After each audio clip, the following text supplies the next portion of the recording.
കുറിച്ച് പരിചയപ്പെടുത്താനായി ജംഷേഡ്. നമസ്കാരം. കൺസ്യൂമർ ക്ലബിനെ കുറിച്ച് പറയുന്നതിന് മുമ്പ് ആദ്യം എന്താണ് കൺസ്യൂമർ എന്ന് നോക്കാം. കൺസ്യൂമർ അഥവാ ഉപഭോക്താവ് എന്നാൽ വിപണിയിൽ നിന്നോ മറ്റൊരാളിൽ നിന്നോ ഒരു സാധനമോ സേവനമോ വാങ്ങി സ്വന്തം ആവശ്യത്തിനായി ഉപയോഗിക്കുന്ന വ്യക്തിയാണ്. സ്കൂളുകളിൽ വിദ്യാർത്ഥികൾക്ക് ഉപഭോക്തൃ അവകാശങ്ങളെയും ഉത്തരവാദിത്തങ്ങളെയും കുറിച്ച് ബോധവൽക്കരണം നടത്തുന്നതിനായി രൂപീകരിച്ചിട്ടുള്ള കൂട്ടായ്മയാണ് ഉപഭോക്തൃ ക്ലബ്ബുകൾ. സിവിൽ സപ്ലൈസ് വകുപ്പിന്റെയോ കൺസ്യൂമർ മന്ത്രാലയത്തിന്റെയോ നേതൃത്വത്തിലാണ് സാധാരണയായി ഇവ പ്രവർത്തിക്കുന്നത്.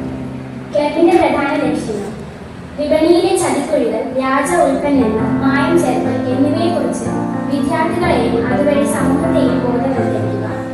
ഉപഭോക്തൃ സംരക്ഷണ നിയമങ്ങളും അവകാശങ്ങളും മനസ്സിലാക്കി ഉൽപ്പന്നങ്ങൾ വാങ്ങുമ്പോൾ ബില്ല് ചോദിക്കുക, ISI, ഹാൾമാർക്ക് തുടങ്ങിയ ഗുണനിലവാര മുദ്രകൾ പരിശോധിക്കുക, MRP പരിശോധിക്കുക തുടങ്ങിയ നല്ല ശീലങ്ങൾ വളർത്തുക.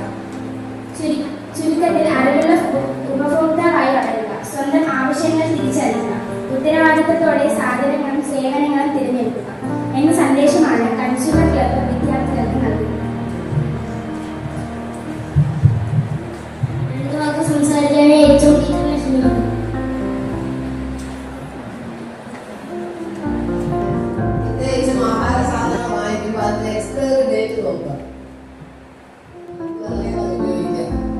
അതിനുശേഷമാണ് നിങ്ങൾ വാങ്ങുന്നതെങ്കിൽ ആ സാധനം വാങ്ങിക്കരുത്, തിരിച്ചു കൊടുക്കുക.